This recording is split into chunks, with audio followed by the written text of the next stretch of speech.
Bonjour à tous et bienvenue dans Cult and Click. On est là pour faire la critique de quelque chose qui était un animal rare. Certains l'appellent la biche argentée de la forêt chinoise. Et oui, je parle d'un film du MCU au cinéma. C'est quelque chose que nous n'avions pas vu depuis très longtemps. Voilà, le Covid, la Covid a amené plein de choses incroyables. Des dauphins sont revenus dans certains des ports. Les films du MCU n'étaient plus au cinéma et n'étaient plus tout court. Et là, surprise, surprise, ça y est, c'est arrivé. Et ça fait longtemps qu'on attendait Black Widow au cinéma. Et du coup, on va vous donner un peu notre avis. Et pour ça, j'ai l'ami Kerr qui arrive et qui va nous donner son avis en premier. Puis je passerai à la casserole. Salut à tous. Oui, Black Widow sorti le 7 juillet 2021 au cinéma sur la chaîne. Il y a une analyse de la scène post-générique. Si vous voulez la regarder, c'est très super bien. Le film a été réalisé par Kate Shortland avec au casting quand même. Je fais les présentations pour ceux qui l'ont pas vu. Alors il y aura une partie, une partie sans spoil si vous l'avez pas vu, et une partie avec spoil où on va se lâcher comme des cochons. Alors au casting donc Scarlett Johansson bien évidemment dans le rôle de Black Widow, Florence Pugh dans celui de Yelena Belova, Rachel Weisz qui fait donc ses grands débuts dans le MCU, David Harbour de Stranger Things, Ray Winstone. Il y a également la fille de Mila Jovovich qui joue Natasha Romanoff jeune. Et on termine par Olga Kurylenko, William Hurt ou Oti Fag Benley. Voilà pour les personnages et acteurs importants de ce film du MCU qui devait être diffusé bien avant et qui s'est fait longuement attendre. Est-ce que cette attente était justifiée ? Je vais donner mon avis rapide sur le film parce que je suis un peu plus positif que toi, mon cher Greg, sur Black Widow. Black Widow, moi, globalement, j'ai plutôt aimé ce film qui, à mon sens, se divise en deux grandes parties. Il y a un côté un petit peu l'introduction de l'histoire, le développement un petit peu espionnage qui occupe, on va dire, les deux tiers du film, les deux premiers tiers du film, avec la relation notamment familiale qui est, je trouve, très réussie. Je dirais pourquoi, enfin très réussie, qui est réussie. Et je dirais pourquoi dans la partie sans spoil surtout. Je trouve que le personnage de Natasha Romanoff arrive à être ils arrivent à l'humaniser beaucoup plus, à la rendre très touchante. L'introduction de Florence Pugh dans le MCU est efficace. David Harbour fait rire. Les flashbacks sont, c'est ce que je craignais, qu'il y ait beaucoup de flashbacks au final. Pas du tout, mais la scène d'intro est très réussie. Donc la première partie du film, j'étais vraiment étonné. Et pour être très franc, j'avais vu que les critiques n'étaient pas bonnes et j'étais étonné. Vraiment, je me disais, mais pourquoi il y a quelque chose qui... Alors, est-ce que c'est le plaisir de retrouver le MCU au ciné qui m'aveugle ? Je ne sais pas, mais en tout cas, j'étais content. Et puis, il y a la deuxième partie du film qui est j'ai envie de dire, quand le film s'envole, hein, pour ceux qui ont vu le film, vous comprenez de quoi je parle. Je trouve que le film perd beaucoup de sa force. En fait, il nous montre, il le fait très bien, hein, les scènes d'action, la réalisation, tout ça, tous les effets spéciaux sont réussis, mais c'est du déjà vu, c'est extrêmement surréaliste. Voilà, c'est très clairement du déjà vu. Au final, le film se termine, je trouve, de manière assez fade, et ça, c'est dommage parce que il était fort sympathique jusqu'alors. Donc voilà, c'est du oui, mais quand même. Il y a un gros mais sur la dernière partie et on reviendra plus largement dessus dans la partie avec spoil. Et toi, mon cher Greg ?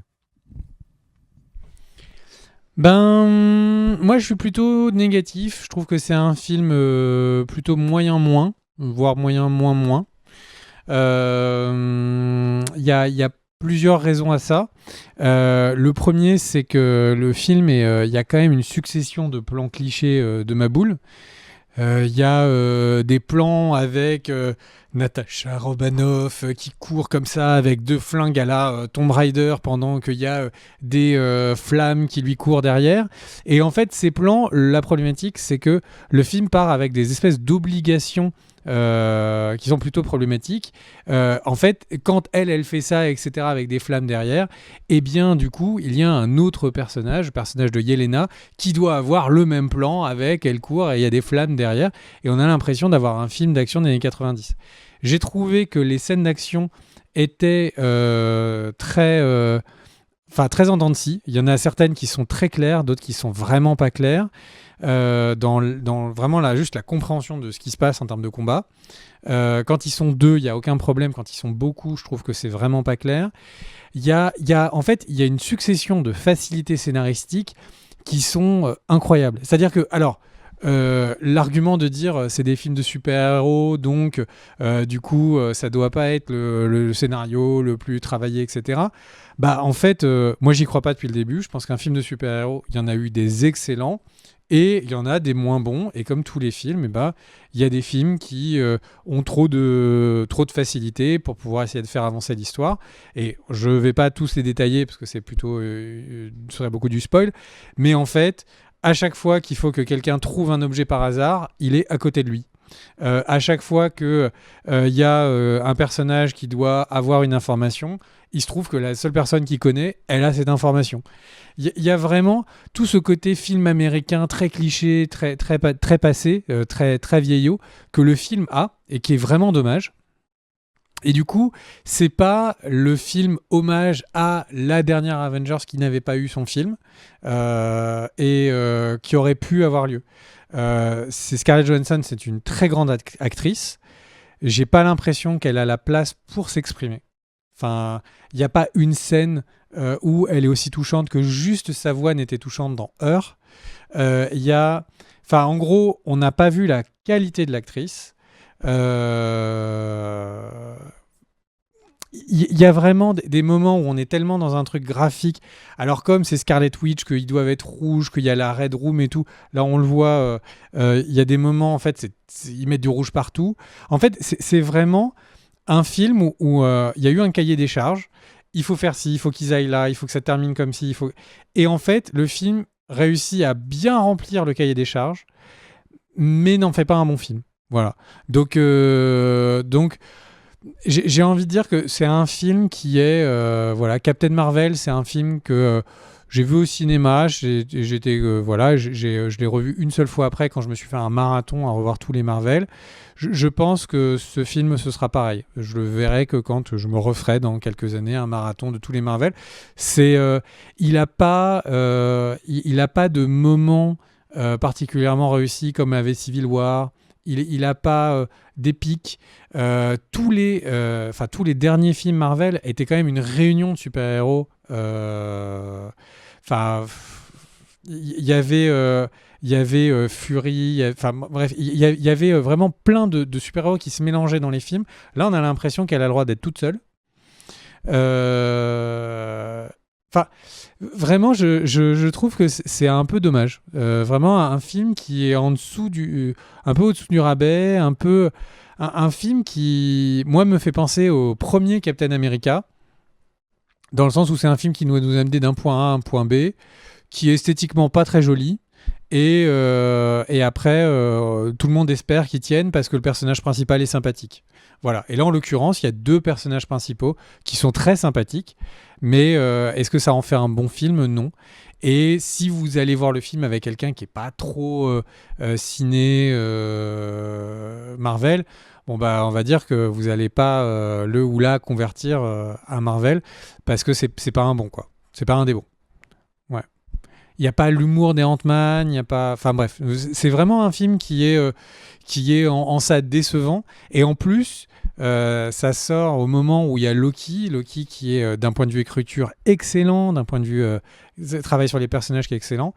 Et pour rebondir sur ce que disait Kerr, sur le fait que le film est divisé vraiment en 2 parties, avec une partie qui est vraiment tournée plutôt autour de la famille et une autre partie qui est plutôt tournée autour de l'action.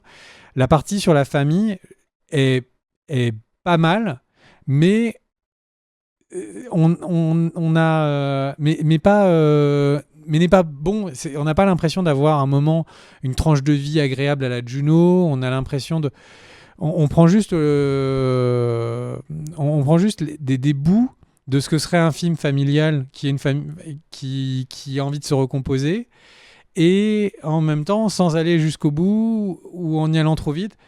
Enfin, voilà, un film vraiment très imparfait. Un film qui essaye vraiment de coller deux univers sans vraiment réussir. Et un film qui finit bizarrement. Enfin, qu'est-ce que tu veux nous dire un peu, Kerr, toi, sur la partie spoil? Bah alors attends, avant la partie spoil, je vais continuer dans le sens spoil pour réagir à ce que tu as dit. Tu as dit des trucs intéressants et je voulais réagir dessus. Quand tu parles de Scarlett Johansson et que tu dis que c'est une très grande actrice qui n'a pas eu sa place, c'est vrai, elle l'a jamais eu en fait dans le MCU. C'est le personnage, je pense, qui avait été le moins travaillé malheureusement. Et là, dans ce film, elle l'est davantage. C'est normal, c'est un film solo qui est censé être centré sur elle. Donc elle a, pour moi, des scènes où elle s'exprime davantage et notamment vis-à-vis de sa famille. Donc ça, c'est plutôt réussi. Et c'est là qu'on voit un petit peu quand même le talent, l'immense talent de Scarlett Johansson. Si vous vous en doutez, hein, regardez Under the Skin, regardez Lost in Translation, ça c'était au tout début de sa carrière, mais ou plus récemment, regardez Marriage Story, où elle était fabuleuse. Mais il y a un truc où je te rejoins, c'est qu'elle reste, moi je trouve, effacée dans ce film, ce qui est un paradoxe, parce que je pense qu'il y a deux buts dans Black Widow vis-à-vis du MCU. Et un problème avec ce qu'on nous avait dit, d'ailleurs je réagirai dessus après. Le premier but, c'est l'hommage à Black Widow. Elle est morte dans Endgame, on lui fait un film pour réparer l'injustice du fait qu'elle ait jamais eu de film. Et puis en plus, comme ça, on répondra à Budapest, nanana, etc. Et puis l'autre élément, c'est surtout, et je pense que c'est celui qui est le plus important, c'est on introduit d'autres personnages. Red Guardian, surtout Yelena, etc. etc. Et potentiellement un autre qu'on dira en partie spoil. Donc, du coup, bah, ça fait qu'il n'y a pas énormément de place pour Scarlett Johansson dans le film. Et l'autre élément sur lequel je voudrais réagir et qui nuit au film, c'est que quand est arrivé Black Widow et que nous, tous, on a dit ah ben ça va être un film hommage à Black Widow, ça va être centré sur Black Widow, c'est un film un peu à part, c'est étrange de commencer la phase 4 avec ça au ciné, etc. etc. Marvel s'empressait de répondre ah non, non, pas du tout. C'est un film qui est hyper important pour la phase 4 parce que vous n'êtes pas prêt niveau surprise. Mais il n'y a rien en fait. Enfin, il n'y a rien à part peut-être, allez, on va dire la petite scène post-générique et encore, c'est pas dingue. Dans les faits, enfin, c'est pas comme un autre film du MCU où à la fin, en scène post-générique, il te balance Thanos pour la première fois. On est quand même très très loin de ça. C'était pour le coup un film hommage et un film introductif pour la nouvelle Black Widow. Donc là-dessus, je te rejoins. Il y a quand même par contre des moments, moi, où j'ai trouvé qu'il y avait de l'humour et que ça fonctionnait. Et tu parlais d'un moment de vie un peu à la Juno. Alors, on n'en est pas là, bien évidemment. Mais je trouve que par exemple, il y a une scène où ils mangent tous ensemble. Cette scène est très très drôle. Et elle est très courte, mais elle est très drôle. Et il y a des moments où quand même j'ai réussi à rire. Et je trouve que les autres personnages qui sont introduits à côté de Natasha, Yelena est très bien et à mon avis elle a un bel avenir dans le MCU. Red Guardian aussi. Mais voilà, et toi tu t'as fait le parallèle avec Loki, mais tu as complètement raison. Les personnages secondaires de Loki vont marquer beaucoup plus les esprits que les personnages de Black Widow. Et l'ensemble de Black Widow marquera beaucoup moins qu'un épisode, un seul et unique épisode de Loki par exemple. Tu vois, ça a été diffusé le même jour que l'épisode 5. Je pense que l'épisode 5 de Loki me marquera beaucoup plus que Black Widow en lui-même. Et pourtant, j'ai trouvé que le film était sympathique. Parce qu'il y a, pour moi, alors je suis d'accord avec tout ce que tu as dit. Moi, j'ai quand même vu des qualités. Mais je trouve quand même que la deuxième partie, où tu parles de facilité, où tu parles de tout ça, je te rejoins complètement. Euh, et le trop de boum boum, trop d'action à la fin, franchement c'est lourd quoi. Et il y a un truc quand même que je tiens à dire, c'est le film te touche pas vis-à-vis c'est l'adieu de Natasha et ça ne te touche pas au point où le dernier plan où on la voit, alors je vais pas vous le dire, hein, mais le dernier plan où on la voit, j'ai pas tiqué en fait que c'était la dernière fois qu'on la verrait dans le MCU. Et c'est là, en préparant la vidéo, où je me suis dit, ah mais oui, en fait, de ce plan-là, euh, c'est dingue. C'était la dernière fois et j'y ai pas pensé. Et un autre truc aussi sur la promo, mais c'est incroyable comme ils ont utilisé quasiment que des images des 15 dernières minutes du film, quoi. Et ça, c'est un vrai problème, hein. Franchement. Bon, enfin bref. Passons à la partie avec spoil. Vas-y, lance-toi, mon cher Kerr. Alors, que dire? Bah là, comme ça, tu me prends un peu au dépourvu. Alors, ce que j'ai bien aimé, moi, là, on peut dire dans le spoil. Alors, j'ai beaucoup aimé la scène d'intro qui était bien construite, je trouve, là, le flashback, avec la présentation petit à progressive de la famille. On comprend aussi le regard, par exemple, de Natacha jeune, quand la mère vient, enfin la fausse mère vient soigner le genou de la petite. Il y a plein de choses qui prennent sens après, qu'on découvre les pouvoirs surnaturels du père après 10-15 minutes de film, c'est bien amené. J'ai trouvé que cette scène-là était vraiment intéressante. Moi, je m'étais pas du tout renseigné sur le contenu de l'histoire, et je savais globalement, voilà, il y avait Taskmaster, il y avait la famille de Natacha, on allait nous expliquer Budapest et tout. Ok, bon. Si je prends point par point, Budapest, j'ai trouvé ça très bien qu'il ne nous le montre pas, mais qu'il nous l'explique un peu à la va-vite. Ça, c'était cool parce que j'avais pas envie de me farcir énormément de flashbacks. Le Taskmaster, c'est quand il est énigmatique, on sait pas du tout qui c'est. Moi, j'ai eu un doute, peut-être que toi aussi, sur le fait que c'était une IA. Je trouvais ça bien. Quand il y a eu le reveal, qui était, putain, c'était tellement téléphoné en plus. Je trouve que le personnage a pris énormément de plomb dans l'aile, et surtout c'est un personnage qu'on risque de revoir dans le MCU. Alors j'ai rien contre Olga Kurylenko, mais la manière dont est amené le truc, c'est pas terrible. Le grand méchant du film, là, Ray Winston, donc Dreykov, il y a pour moi vraiment un parallèle à faire qui est évident entre ce personnage. Euh, alors, d'ailleurs, je salue Fred avec qui j'en ai parlé et qui m'en a parlé aussi. Entre ce personnage-là et Weinstein, Dreykov, c'est Weinstein qui dirige en fait des actrices dans l'ombre et qui les force à agir comme bon lui semble. Il y a un parallèle qui est évident avec le mouvement MeToo. Je trouve que c'est amené de manière vraiment réussie. J'ai vu beaucoup de critiques qui disaient qu'il y avait du féminisme opportuniste. Je vois pas du tout pourquoi, et je vois pas du tout comment on peut en arriver à cette conclusion. Après, Red Guardian, par exemple. J'ai envie de réagir sur ce point-là. Moi, j'ai Ouais, trouvé vas-y, qu'il y avait vas-y. un truc qui était abusé. Enfin, abusé. Après, c'est chacun sa sensibilité, etc. Mais je pense que la moitié des plans sur Scarlett Johansson, elle est de dos. Et avec vraiment, Oui. le plan est coupé au niveau de ses cuisses.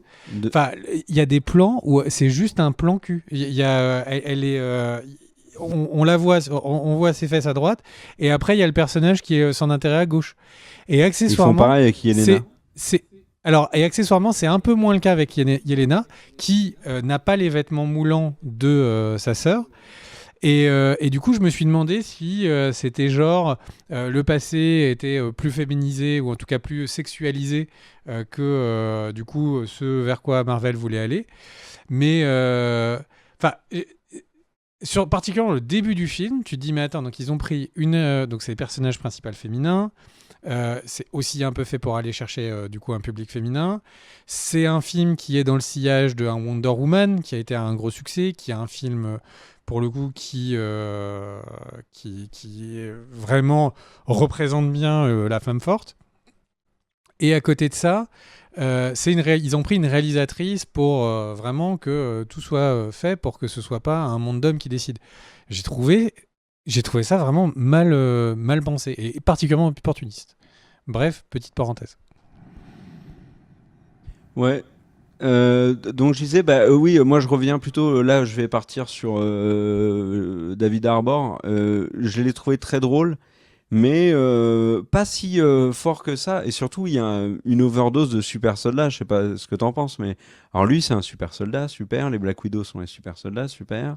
On se retrouve avec Falcon and the Winter Soldier, où il y a des super soldats dans tous les coins du globe.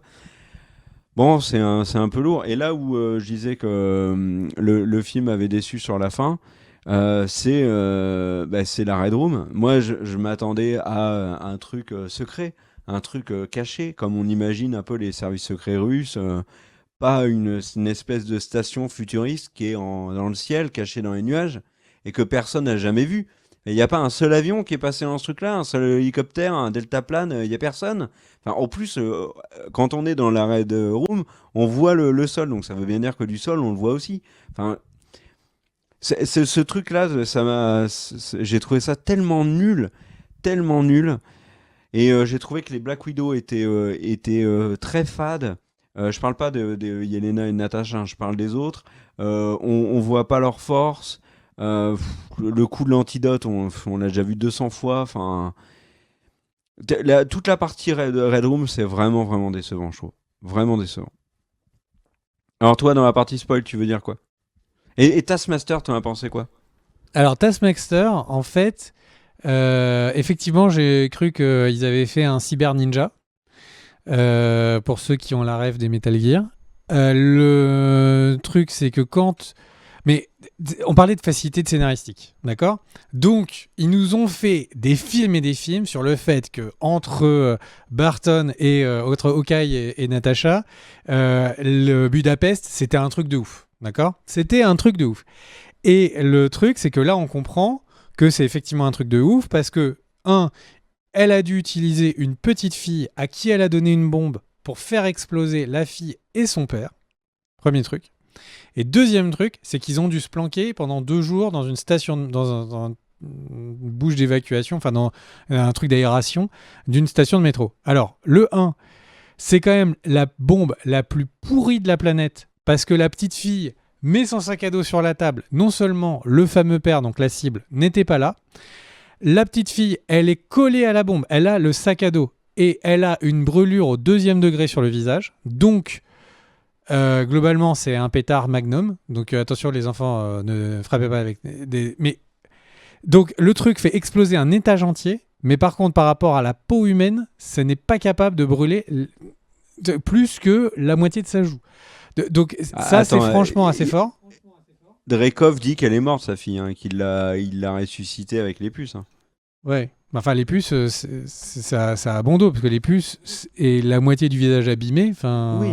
l'autre moitié. Bah, ils l'ont peut-être En fait, retravaillé. elle a quoi? Elle a mis sa main et du coup, enfin, c'est la bombe, c'est une bombe pourrie. Enfin, quand il y a une bombe qui explose et que c'est censé être pour tuer des gens, elle fait exploser un immeuble et au final,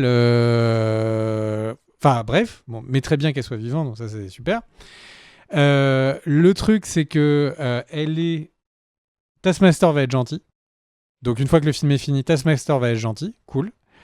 On n'a pas une Black Widow, mais on en a donc 25 et potentiellement 2000 qui vont libérer au fur et à mesure des trucs. Donc en fait, on risque de voir de la même manière qu'on voit le contingent des femmes fortes, donc de Black Panther, dont j'ai oublié le nom, bref, vous voyez de qui je parlais. Et le truc, c'est que là, du coup, on va avoir un nouveau régiment de veuves noires. Ok. Et tu sais, je suis même pas sûr. Hein. Bah Pour là, moi, en tout cas, c'est une équipe solidaire. C'est même incompréhensible que Yelena fasse partie de l'équipe de Valentina, alors qu'en fait, elle est censée avoir une nouvelle famille. Enfin, la famille des Black Widow avec qu'elle va libérer. Moi, à la fin du film, j'ai compris que, alors, elles interviennent pour sauver tout le monde, ok, à la fin parce que c'est un groupe, mais elles sont libres. Et je pense que toutes vont partir faire leur vie, sauf Yelena qui a fait le choix de continuer et de reprendre l'héritage laissé par sa sœur. Mais je pense que les Black Widow, on les verra plus. Hein. On verra que la nouvelle Black Widow qui est Yelena. C'est tout. Et on verra à quel moment elle va porter le costume, etc. Mais les autres, on les reverra plus. C'est pas comme la garde rapprochée de Black Panther.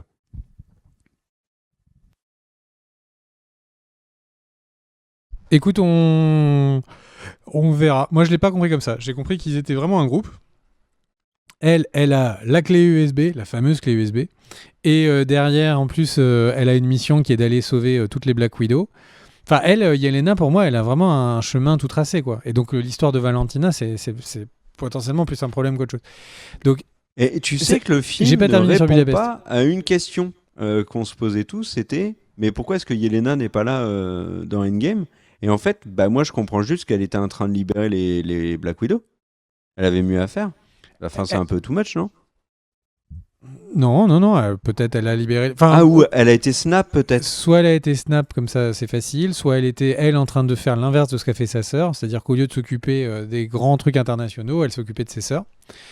Et juste, donc pour revenir sur Budapest, donc je parlais de facilité scénaristique tout à l'heure, mais du coup, il y a une grande cavalcade dans les rues de Budapest. Une voiture arrive finalement à se casser la gueule dans un métro, et c'est la même station que dans laquelle Barton et Natasha s'étaient planqués des années avant. Et enfin, c'est un coup de bol de ouf.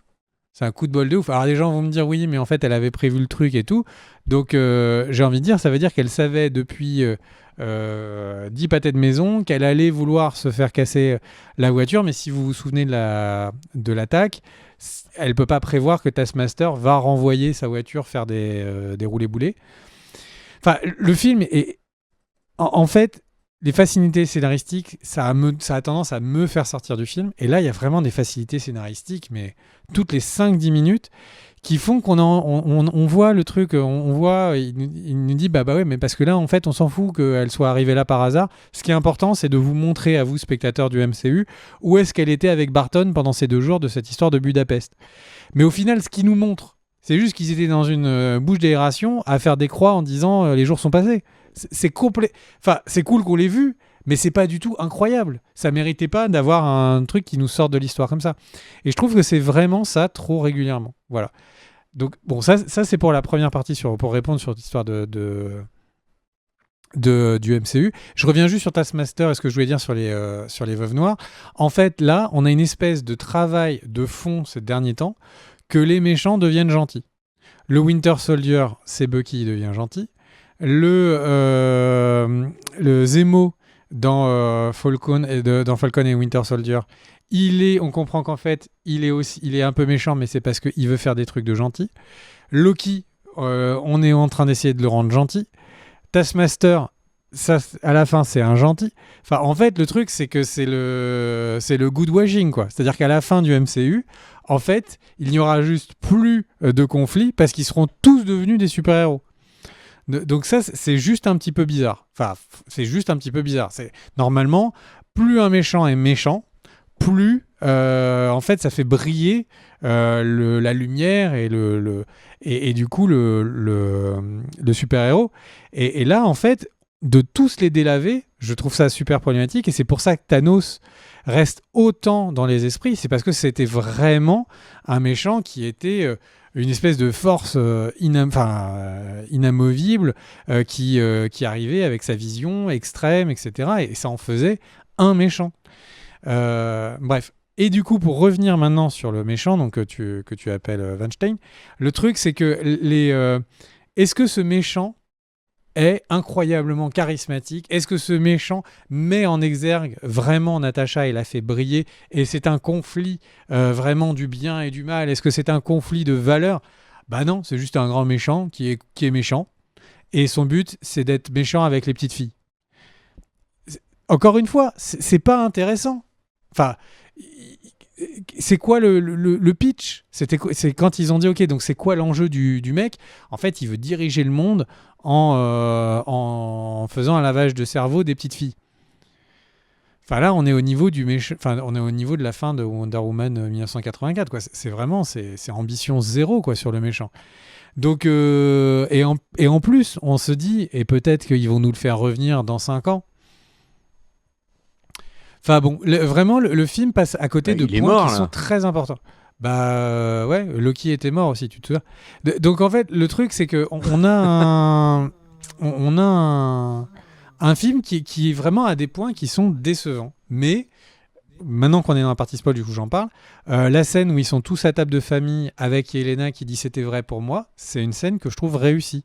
Le fait qu'il y ait le porc, qu'il y ait le même nom que le père, etc., c'est la meilleure scène du film. De loin, c'est la meilleure scène du film. Et je trouve laquelle? Attends, j'ai pas entendu. La scène de famille où ils sont tous ensemble avec le porc. Le truc, c'est que Rachel Weisz, qui est, je trouve que elle est hyper intéressante. La relation du père qui dit que en fait il est fier de ses filles parce qu'elles sont devenues 2 assassines et tout. En fait, c'est pas qu'elles ont pas eu de père, c'est juste qu'elles ont un père qui a un compas moral qui est catastrophique. Quand ensuite il fait son histoire sur son père a dû lui pisser sur les mains, et tu comprends, c'est le rôle des pères. En fait, cette histoire, elle est bizarrement chouette. Enfin, en fait, toute cette zone de l'histoire est chouette. Si vous voulez vraiment faire un film à la vraiment Little Miss Sunshine, ou etc., allez là-dedans. Faites une grosse scène d'explosion au début, faites une grosse scène d'explosion à la fin, mais travaillez là-dedans. Là, le film fait tout et rien. En fait, le moment où on a Natasha qui est toute seule en train de regarder un James Bond, bon, cool, mais cette scène, elle sert à rien. Ça fait avancer rien du tout de l'histoire. C'est vraiment de l'exposition pour l'exposition. Et donc, en fait, j'ai l'impression que le truc qui est le plus réussi du film, c'est le truc où on en a eu le moins le droit, qu'on a eu le moins le droit de voir. Le moment où ils sont tous les 4, encore une fois, c'est un moment qui est très rapide. Je parlais du père, donc de Red Guardian, qui est, je trouve, bien montré, bien intéressant, mais qu'on voit trop peu. Quels sont ses combats, par exemple. Rachel Weisz, elle est vraiment intéressante. C'est des parents qui ont des vrais défauts, que c'est une lâche, etc. C'est intéressant, mais il se trouve que 2 secondes après, en fait, elle la balance à la Red Room, et d'un seul coup, en 20 secondes, ils se mettent d'accord sur un plan de ouf, où en fait, ils ont qu'une oreillette, ils changent de costume, il se trouve qu'ils ont de quoi maquiller les visages, les cheveux, les trucs, ça dure 20 secondes. Facilité scénaristique encore. Enfin, en fait, le truc, c'est que le film, je trouve, c'est comme si on avait mis en place des gens qui ont vraiment du talent pour écrire, pour etc., mais que le cahier des charges est trop dur. Et en fait, ça me fait peur sur le reste du MCU, parce que plus il va y avoir des films, plus il va y avoir des séries, et bah tout ça, ça va faire plus un cahier des charges qui va être encore plus long. Et bah, quand tu as des gens qui ont des talents pour faire des scènes comme ça, des acteurs qui ont du talent pour jouer comme ça, bah s'ils ont les 2 mains qui sont attachées dans le dos, le pied qui est bloqué avec un boulet, et en plus ils sont obligés d'avoir des œillères, bah comment ces gens-là vont réussir à faire quelque chose de bien? Ça va devenir très compliqué. Voilà. Donc c'est une inquiétude. Et puis vraiment, pour finir, toute la scène d'action dans la Red Room, je trouve que c'est vraiment beauf. J'ai l'impression d'avoir vu l'attaque de la base de Hydra dans Captain America 1. Les combats sont pas dingues. C'est quoi c'est quoi le moment le plus ouf du combat? Est-ce que, en termes d'action pure, c'est le moment où elle affronte toutes ses sœurs? Ça dure 1 minute. Enfin, en fait, moi, je m'attendais à quelque chose de très ambitieux. De me dire, bon, bah, ok, ils ont pas fait ambitieux sur le reste du film. Là, il y a un truc qui est très ambitieux. Ça peut être, quelque chose d'ambitieux. Parfois, il y a des films hongkongais d'arts martiaux où c'est juste 2 personnes qui s'en mettent plein la tête, mais dans un combat qui est particulièrement chorégraphié, etc. On aurait pu avoir un truc de ouf entre elle et Taskmaster. Bah non, le combat, il n'existe pas. Enfin, ça passe complètement à côté. Dans Budapest, ça envoie quand même. À quel moment? Bah, la course-poursuite. La course-poursuite en voiture, ouais, c'est peut-être une des meilleures scènes. Mais la scène tu vois, aussi Taskmaster, il aurait pu avoir une Natasha narration à ce truc. Elle connaît, c'est ses amis Avengers qu'elle affronte les uns à la suite des autres. Il aurait pu avoir une tension. Elle sait que c'est pierre, feuille, ciseaux. Quand l'autre il est en Barton, il faut qu'elle lui fasse un tel move. Enfin, il y a pas d'ambition sur le film, et c'est vraiment dommage, quoi. Voilà. Mais j'en suis pas parti en me disant je me suis fait voler ma place. Ça reste un film qui est moins. Quand on est fan du MCU, on est très content de l'avoir vu. Et après, je pense que le film profite vraiment du fait que ça fait très longtemps qu'on n'a pas eu de film du MCU. Et alors après, je vais faire juste une remarque un peu de fond. Le monde du cinéma a changé. Alors le film, je vais pas lui en vouloir parce que le film n'était pas au courant que le monde allait changer quand il a été produit. Mais en fait, le monde du cinéma, je trouve, a changé. On a des films qui sont des films très ambitieux, qui sortent directement sur Amazon Prime, sur Netflix, etc., etc. Et en fait, quand je vais voir un film au cinéma, c'est-à-dire que c'est un film que je vais payer. Alors moi, j'ai un abonnement cinéma illimité. Mais le truc, c'est que quand je vais me déplacer pour aller au cinéma, je vais payer mon popcorn, etc., etc.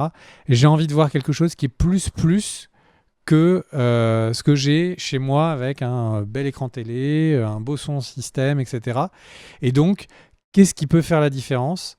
C'est le fait de voir tout de suite en salle un film qui est hyper bien écrit, avec une belle bande son, et ça peut être un film indépendant, ou quand c'est un film, un blockbuster comme ça, c'est des plans larges, incroyables, c'est des scènes d'action où tu ne pourrais pas voir sur une télé 45, 55, 65 pouces les détails de ce qui se passe parce que tu en as juste plein les mirettes. Ça, c'est des plans qui n'existent pas dans Black Widow. Il n'y a pas un plan où on a comme ça, je sais pas, un affrontement entre 300 Valkyries. Le truc, c'est que il faut. Enfin, encore une fois, j'en veux pas à ce film-là parce qu'il n'était pas au courant. Mais j'ai vraiment l'impression qu'il va falloir faire une distinction entre les films qui sont directement en plateforme de streaming et les films au cinéma qui doivent avoir une écriture sur des plans plus larges, sur des actions plus ambitieuses, etc. Parce que juste de voir un huis clos qui n'a pas la qualité d'écriture de certains scénaristes, mais en fait ils se mettent plein la gueule avec des flingues, on en a vraiment de plus en plus sur les plateformes, et donc c'est un peu dommage. Il y a Boss Level qui est sorti sur Amazon Prime Now. Le film est pas dingue, mais en scène de combat pur, c'est pas moins bien que certaines des scènes de Black Widow. Donc voilà. Mais je pense que Disney, qui a les deux pieds, un pied dans le streaming et un pied dans le cinéma, doit à mon avis s'en rendre compte. Mais il faut que ça nous donne encore plus envie d'aller au cinéma. Et j'ai envie de dire, ce sera gagnant pour tout le monde. Moi, j'ai envie de continuer à aller au cinéma. Ça reste une expérience incroyable. Quand je vais au cinéma, je me dis, j'ai hâte de pouvoir y aller avec mon fils, lui montrer ce qui vraiment a marqué ma vie, d'aller dans ces salles et de voir tous ces films. Et du coup, j'espère que les prochains Disney, les prochains films, quels qu'ils soient, prennent ça en considération dès l'écriture.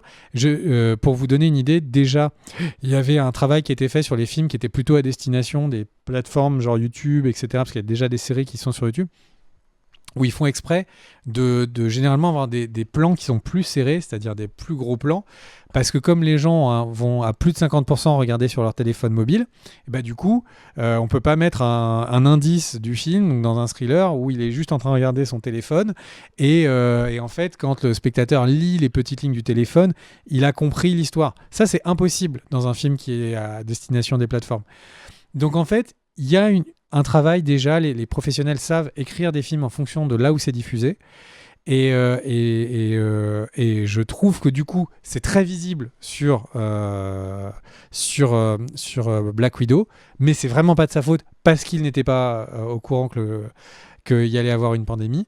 Mais vraiment, j'espère que ce sera pris en considération plus vite et plus fort sur les prochains Disney. Voilà. Si ça te donne envie de réagir, tu veux clôturer cette vidéo, je t'ai choqué. Non, tu m'as pas choqué. Moi, j'ai envie d'aborder un autre point que je vois aussi dans d'autres productions Marvel, vu que tu as un peu étendu à Marvel.